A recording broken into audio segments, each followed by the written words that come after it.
eng donang mo mana khuan nu ya sing nun hi aduan lai kha say leng ong lei dung athu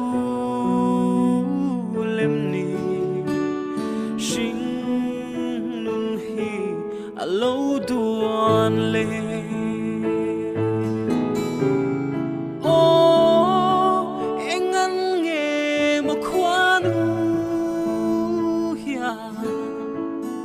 ring nun hi alo duan le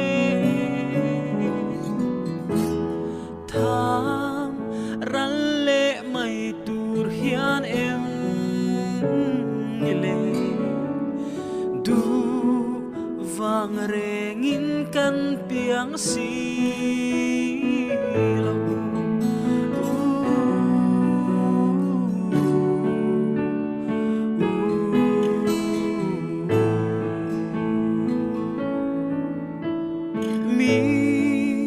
mang piang in sialang kan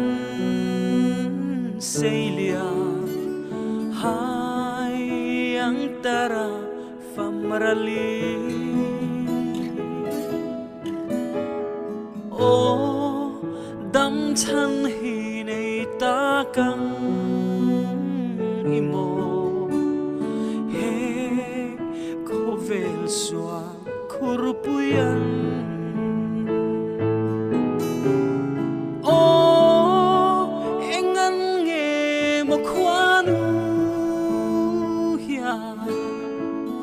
ring nun hi alo duan le tham ran le mai tur hian em le du vang rengin kan piang si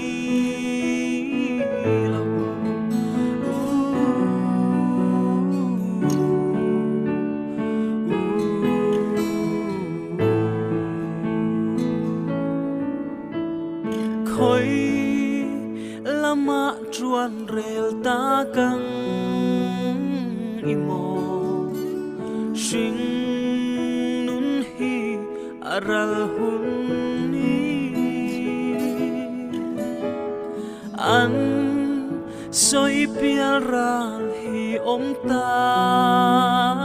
kang mo ta chuan eng tin zel ni mo